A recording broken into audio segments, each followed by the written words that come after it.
here we are for the fourth live question and answer session, part of the Geography for Schools lecture series. This is the fourth such session this term, and we're delighted that you've been able to join us. And tonight we are hearing from David Gilbert on the issue of changing places. Some of you will have heard David last week giving his excellent lecture on changing places, and this is an opportunity for you to ask questions of him on this particular subject. Now, we know that this is a subject that's really important to A-level geographers. It's quite a tricky part of the course. It challenges us to think in new ways in relation to kind of the idea of place and the geographical imagination, and these are quite new terms that you'll be coming to grips with. Thankfully, we have our resident expert, David Gilbert, who will be able to chart a course for us through this particular path this evening. David, I wondered, for those people who weren't able to join your lecture last week, could you perhaps just give people a bit of a summary, a 5-minute summary of what you were talking about last week, some of the key highlights of that lecture? Thank you. Okay. Hi, Alistair. Yes, of course. Not sure my lectures ever have highlights, but we'll go through some of the main themes.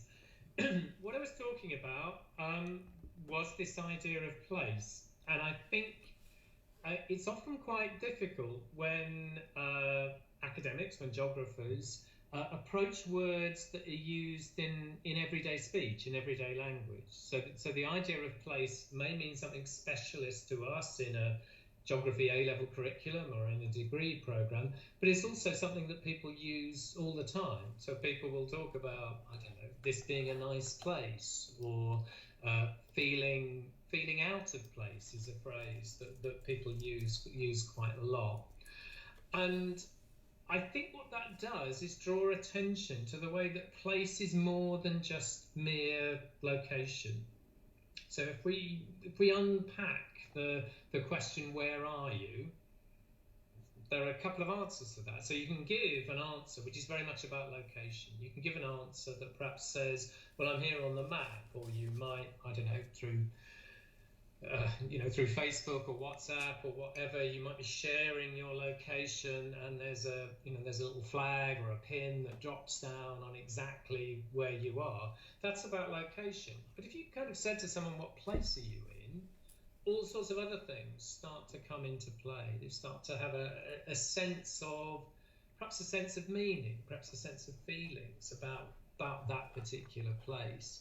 So I think what geographers now try to do is to think in different ways about how we might approach place, how we might understand the notion of place. And what I was doing in the lecture was setting up, I think, perhaps 5 ways that we might do that. First one is one that's been quite important in recent geography, is to think about, literally about the way that you feel about a particular place. It's something that emphasizes senses, emotions, perhaps memories of a particular place. So when you go into a place, perhaps when you go to a new place, how does it make you feel? What sorts of influences are on that feeling of a particular place? Do you feel safe there? Do you feel excited there? Do you feel under threat or in danger in a particular place? And I guess 2020, one of the things that we've all been doing is thinking about the kinds of places and experiences of place that we haven't been having. I mean, much of my work is about cities and big cities, and I just miss so much that kind of experience of particular kind of urban places, of the sort of thronging crowd of big cities. So we might think, first idea then, about the ways in which we experience, we sense cities. Places, sorry. Second one is we might think about places as representations. So we might think about how other people make sense of particular places. So how does a particular place perhaps appear in film or in books, or now how might we experience it through something like Instagram? There are many places that we have really quite strong senses of without actually going there. You know, one of the things I quite often do talking to our students is that we run field trips to New York, and we talk to them about, do you know New York? Who's been there? A few hands go up, but mostly not. But then everybody has a strong sense of the nature of that particular place, because it is so strongly represented in different ways. And we might want to think about who creates those representations of a particular place. What are the most powerful representations of place, and unpick those kinds of ideas. So that's the second one, okay, as a form of representation. Thirdly, I think we think about place as being about belonging and rootedness. We think about the kinds of ideas and claims that different groups of people make about belonging to a particular place. Very often that might be about a particular kind of cultural association with a place. Very often it might be something that says, well, this is where my family and the different generations of my family have grown up. I feel a strong sense of belonging to this particular place. And I think that's very important. We can think about sort of different examples of that. I think in the lecture I used an example of the East End of London. There was a picture, I think, of a street party in the immediate aftermath of the war, when people have been through this sort of terrible experience of bombing, and this really sort of strong solidaristic sense of a community in a particular place. So I think we have that strong sense of attachment. Quite often we have that strong sense of attachment. That led me into the fourth way that we might think about places. So we might think about places as contested. We might think about the ways in perhaps different groups or different people make claims on a particular place. And one of the things that I indicated was that very often one of the ways that places gets talked about is in terms of insiders and outsiders. It's about who belongs, who doesn't belong, who the kind of politics of people who say this is our place and you are not welcome, or you are somehow outside of this particular place. And then finally, I introduced an idea, and it's very strongly there in parts of what's taught at A-level and the A-level curriculum, which perhaps gets away from a sense of place that we might associate with these ideas of belonging and exclusion, a kind of bounded space, a space with sort of hard boundaries around it, and think about places as particular positions within connections and flows, within flows perhaps of people. That's clearly one very obvious example of that, but flows of other things, flows of money, flows of cultural influences, flows of political influences. And it's a view of place that says, right, okay, we've got certain kinds of characteristics, certain kinds of things that we might think about in terms of this particular place here, but how's that shaped by connection with other places? How, if we what the geographer Doreen Massey once said, how can we think about things inside out? How can we think about their characteristics as being an expression of how they sit in much, much wider geographies? And that, I think, is probably the dominant way of thinking about place that we now have in academic geography. We sit and we think, well, okay, how is a place distinctive? How is it different? But because of the way that it relates to outside forces, the way that it relates to outside flows. So 5 ways of thinking about place. David, thank you. That's a brilliant summary of last week's lecture. Now, I mean, one of the big the words that you used last week. I mean, there's a few things that I'm going to ask you questions on that I think will help people at home. One of them is the idea of the geographical imagination. Mm-hmm. And can you just help us to understand a little bit more about how your interpretation of the geographical imagination, how does that correspond with senses of place? How does it allow us to open up particular questions about the sense of place? Okay, I mean, the term the geographical imagination, the way that I use it, the way that a lot of geographers use it, is I guess it's a kind of response to that challenge that we often get about what's geography about, one of the things that you quite often have thrown at you as a geographer is, aren't you just about everything? I mean, or there's the other thing that you get is, what's the capital of Spain, or what's the longest river in Peru? Actually, I only know the answer to one of those questions, but so you get that kind of thing thrown at you. And what I tend to say is, well, geographers ask particular kinds of questions. Geographers are interested in actually what I've already talked about tonight, in where things are, but how we understand that, how we unpack that. And I think we ask a whole series of questions, perhaps about senses and experiences, but we also ask questions about representations of particular places. So that's one of our senses of places. We think about ideas of belonging and rootedness, but we're also thinking about ideas of what we call spatial inequalities. So we're thinking about, how and why people are richer or poorer, or experience better or worse, perhaps environmental conditions, and what the reasons are for those. And I think particularly one of the big elements of the geographical imagination is always to think about how places sit within wider networks, wider systems. So it's that sort of expanded view, that inside-out view. Okay, so the geographical imagination is the framework that you've just laid out for us. It's these set of lenses that we can apply to open up these quite profound questions about things that for many people will seem very everyday. So is that a fair way to put it?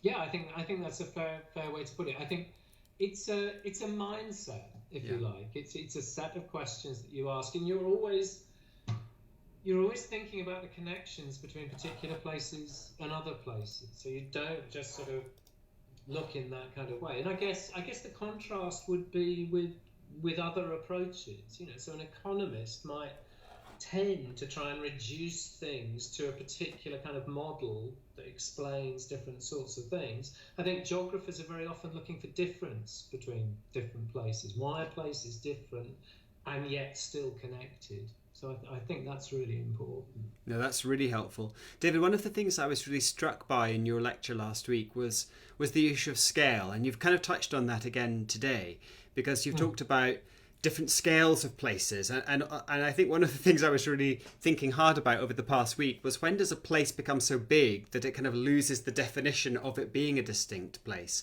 So how does scale come into this debate in your mind?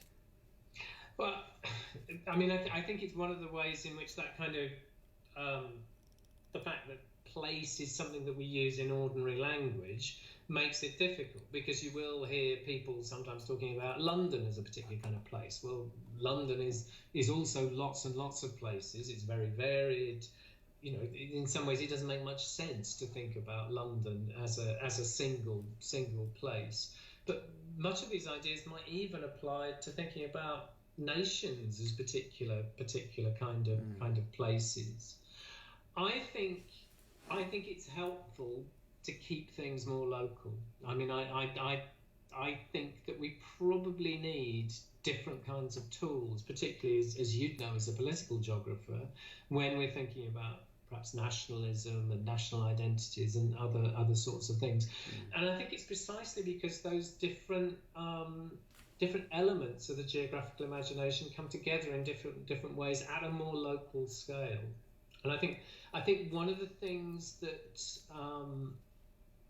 actually, I was looking over the A-level syllabuses the other week, in preparation for this, and just thinking about how some of the questions that get asked, some of the exercises that get asked, I suspect actually work rather better if you localize, if you pull things down to a neighborhood, to a set of streets, to a village, to a particular suburb or wherever else. And actually in the lecture, what I did was to run through places that are all within about 500 meters of where I'm sitting, and thinking about the different ways in which that kind of operated as a place.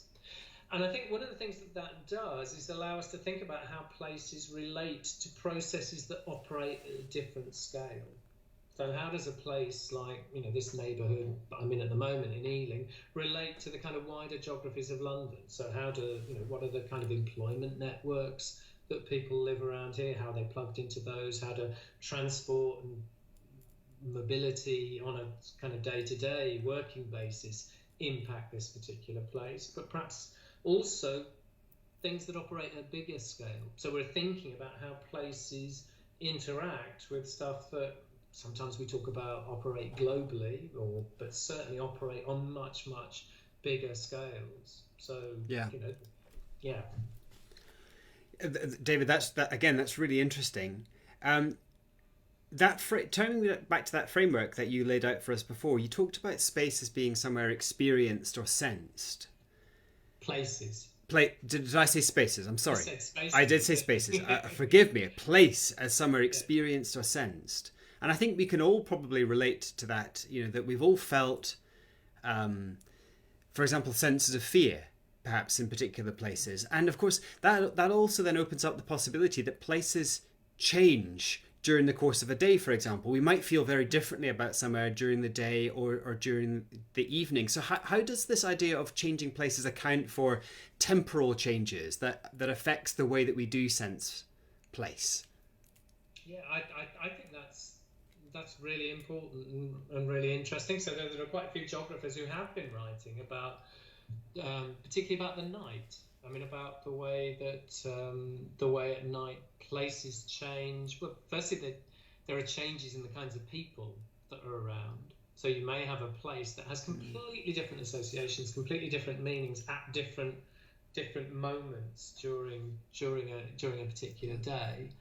I think what it also highlights is the ways in which place may be bound up with identities, may be bound up with our sense of who we are, or perhaps particularly the ways in which other people might approach us. So there certainly was a big movement in feminist geography, in thinking about the geographies of gender, that thought about the ways in which fear and uneasiness and the potential of threat changed the ways in which places were experienced. I mean, I'll give you a really straightforward example of that. I like to go out for a run. My wife likes to go out for a run. If you map the ways in which we use the places around here and the times in which we use them, they are very, very different. And she's not someone who normally feels particularly sort of threatened or whatever, but she will not go on the canal towpath at dusk. It's just not a place that she will go. So you can start to think about the ways in which these complex geographies of inequality get built into the ways in which places are experienced. Now that really is interesting, because we can presumably bring in a whole set of different social characteristics into those questions as well. So it's not just gender; it's presumably ethnicity as well. It's a critical indicator of some of these different processes and the way that place acts differently upon us depending on who we are. Absolutely, and we could run through all of those. So clearly, class or wealth makes profound differences. One thing that a number of geographers have been really interested in is the way that age makes a difference to the experience of place. We're talking about changing places. One of the huge transformations that we've seen over the last 50 years is the ways in which children use places, the ways in which children are, very often now shepherded or constrained or, walked to school or taken to school. I mean, of course, I'm incredibly old, but, even as a 5-year-old, my mum walked me to school the first day, and then after that, I was just sort of kicked out the door and hopefully came back at 4 o'clock. and I think that kind of change, which is all about other things. It's about changes in transport, changes in expectation, changes in the kind of nature of childhood more generally, changes the ways in which we experience plays. Yeah, that's really interesting. It's a debate that my wife and I are having about our children at the moment as well, how they get to school. They're determined that they want to walk themselves, but of course we're so fearful of traffic and And also certain kind of imagined fears that actually aren't necessarily reinforced with any empirical evidence, but as parents and as others, you get informed by a whole series of stories that you read in the newspapers and elsewhere that informs your judgment about place, no matter how safe it is. And that actually neatly takes us to the next point that I wanted to ask you about, which is representation. So you've talked about spaces being somewhere embodied and sensed and experienced, but it's also somewhere that's represented. And I guess your point is that we all begin to carry this kind of archive of references that inform our judgment about places. So in New York, many people won't have been to New York, but many people might have quite a clear idea of what they think New York is from disaster movies or from news programming, for example. Yeah, I think that's absolutely right. I put a quote in the lecture last week, which said exactly that. So no one who ever goes to New York or Paris or London goes there in a sense naively, goes there without having expectations that then are either met or changed or developed. He also it's Alistair Gray, a Scottish novelist. He also said, and it's also strange, those places that don't have those kinds of representations, that you approach them in different ways. And I guess one of the things that we might think about is the ways in which tourism and travel represents places. One of the biggest industries on the planet is about hospitality, and it's about hotels and selling holidays, but it's also about representing places. It's about almost literally packaging up places to be experienced. And I think one of the things that we've seen is the way that kind of representation of place has shifted pretty fundamentally in the last 20 years, that we've shifted from 20 years ago, 1990s, you would buy a guidebook and that would be a kind of sort of definitive idea of place. You'd read that and you say, oh, okay, we've got to go here, we've got to go here. Now you're bombarded with travel blogs, with TripAdvisor reviews. There is this it's a changing form of representation of place, but it's still incredibly powerful. Other people may be different, but I don't go anywhere without doing my homework and researching things. And what's actually happening is all of these representations of place, all of these opinions, all of these photographs of place are influencing what I'm expecting to happen. It influences what I do when I go to that place. Absolutely. And there is a whole new industry in place branding and place marketing. So people are now selling packages where you can change perception of a particular city using very clever marketing and kind of propaganda-like techniques. So again, how does your understanding of a sense of place correspond to those highly managed visions of place that we are now sometimes presented with? Well, I guess there are two responses to that. One is to agree with you, to say that those are very powerful, and I guess one of the tasks of a geographer is to be critical about those. Not critical in the sense of just saying they're wrong, but is to see where they're coming from, is to see whose interests those are in. Very often we're used to sort of writing about gentrification as being about, new buildings or changing employment structures. It's very often about changing senses of place. It's very often about the way in which a place is presented to us. And clearly some people win and some people lose from that particular process. Some people are going to make large profits out of new developments. Some people may have their communities moved on through that process. And representation is absolutely fundamental to that. I guess the other argument you'd say is that those kinds of representations are often very strongly contested. We talked about a sense of place perhaps being something that's being negotiated or even fought over between different groups in a particular place, and clearly many of those kind of sort of powerful place branding, place marketing narratives will have other groups who are saying, no, our place is not like that. We've always been here. We belong here. This is not what this place is.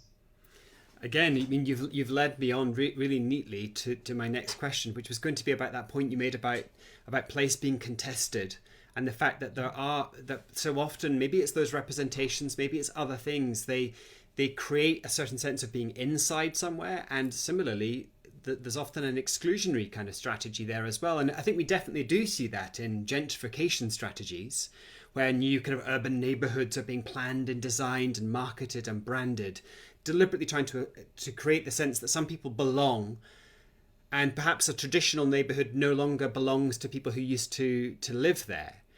But I think what I was really interested in is the way that perhaps happens at like a national scale.